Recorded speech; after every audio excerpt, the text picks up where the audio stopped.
Salah satu surat yang ketika dibacakan oleh Ammar bin Yasir membuat ayah dan ibunya masuk Islam, yaitu surat Ad-Duha. Ada 3 part dari surat ini. Part pertamanya intinya adalah ma wadda'aka rabbuka wa ma qala. Di situ Allah seolah-olah ngasih tahu ke kita supaya kita jangan berputus asa, supaya kita jangan merasa kesepian, supaya kita jangan patah semangat, supaya kita jangan pesimis, supaya kita jangan pundung. Kenapa? Siapapun boleh meninggalkan kita, tapi Allah nggak pernah ninggalin kita.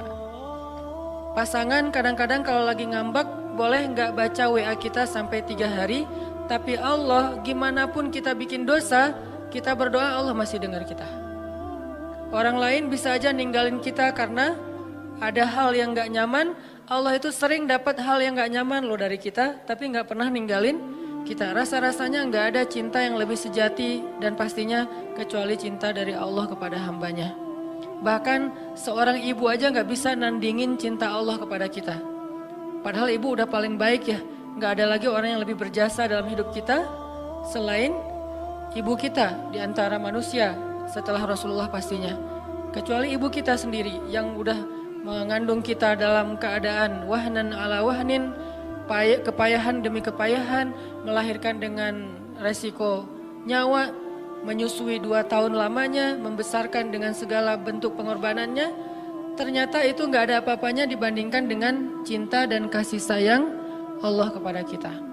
Ibu kita bisa kecewa walaupun dia sayang banget sama kita. Ibu kita bisa aja marah walaupun dia sayang banget sama kita. Bahkan ibu kita bisa aja bikin kita sedih atau terluka atau kecewa walaupun dia orang yang paling berjasa dalam hidup kita. Tapi Allah enggak. Sehingga Allah bilang ma wadda'aka rabbuka wa ma qala. Ketika kamu merasa ditinggalkan oleh banyak orang, Allah enggak pernah ninggalin kamu. Ketika kamu merasa dicuekin oleh banyak orang, Allah enggak pernah cuekin kamu. Buktinya ketika kita banyak dosa pun berdoa Allah masih mengijabah. Apalagi kalau kita taat. Itu part pertama dari surat Ad-Duha. Dan ini kita coba jadiin kayak motivasi hidup kita teman-teman. Ketika kita lagi lemah, ketika kita lagi drop, kita baca ma wadda'aka rabbuka wa ma qala. Kalau kita mengaku Allah hasbi, cukup buat saya Allah, hasbi Allah, hasbunallah, berarti kalimat itu harusnya kalimat motivasi banget. Terjemahan dari kalimat itu banyak.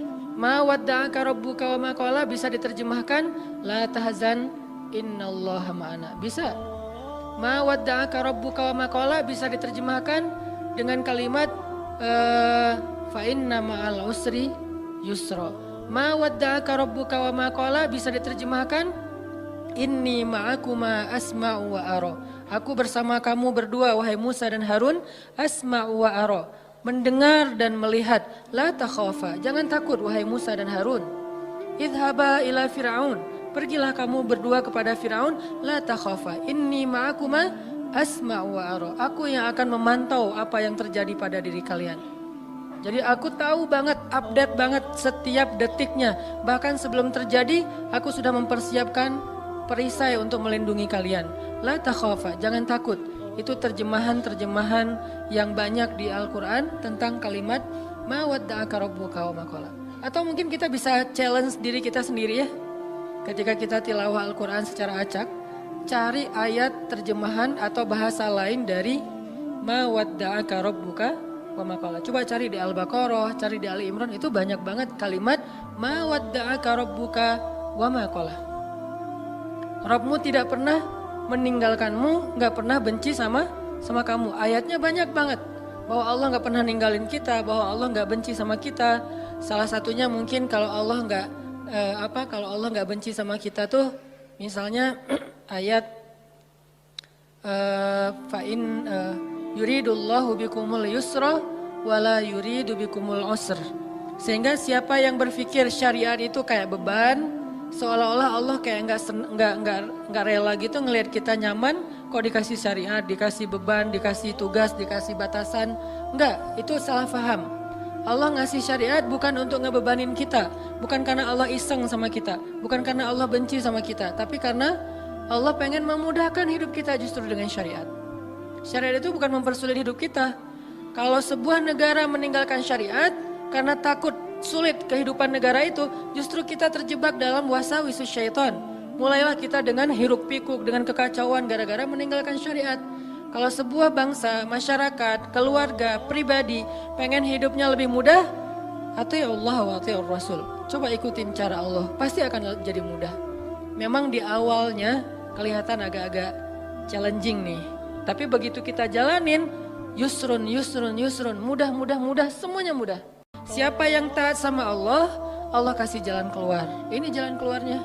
Siapa yang taat sama Allah, Allah kasih rezeki yang tidak terduga-duga. Ini rezeki yang tidak terduga-duga. Akhirnya ketemu teman orang Bandung yang udah tinggal di sana. Siapa yang taat sama Allah, Allah mudahin urusannya. Jadi mudah kemana-mana digayat. Siapa yang taat sama Allah, Allah gugurkan dosanya. Berharap kayak gitu dan dilipat gandakan pahalanya. Berharap juga kayak gitu. Ini artinya hal sepele gini aja Allah hargain. Karena faman ya'mal mithqala dzarratin khairan yarah. Pasti Allah bales. Ma wadda'aka rabbuka wa ma qala. Jadi Allah itu nggak pernah absen teman-teman, nggak pernah offline, nggak pernah kelewat gitu. Aduh ada yang kelewat nih nggak sempat di like. Kalau kita kan kalau terlalu banyak nge-following, akhirnya udah ketutup ya, ketimpa sama yang baru posting gitu. Kadang-kadang karena saking banyaknya kita nge-following, pasangan sendiri nggak pernah di like. Kenapa? Dia posting ketimpa lagi. Kok kamu nggak pernah nge-like postingan aku? Emang kamu posting? Kamu gitu banget ya sama aku? Akhirnya rame gitu kan ya. Padahal kita nggak ngelihat, soalnya ketutup sama postingan yang baru-baru. Allah nggak pernah gitu. Allah nge-following semua hambanya, bahkan lebih dekat daripada urat lehernya. Wa huwa ma'akum aina ma kuntum. Bersama dengan kalian, membersamai kalian dimanapun kalian berada. Tapi ketika kita post adegan-adegan kehidupan kita, nggak pernah ada yang ketimpa dan kelewat sama Allah untuk di like, untuk di komen, untuk di repost. Bahkan Umar di repost oleh Allah di Al-Quran kata-katanya. Ini artinya Allah la ta'khudhuhu sinatun wala naum kulla yaumin huwa fi sya'an ma wadda'aka rabbuka wa ma qala. Ini jadi penyemangat teman-teman. Gak usah khawatir untuk taat. Kita bikin dosa aja Allah masih maafin kita. Apalagi taat, Allah pasti akan menghargai kita.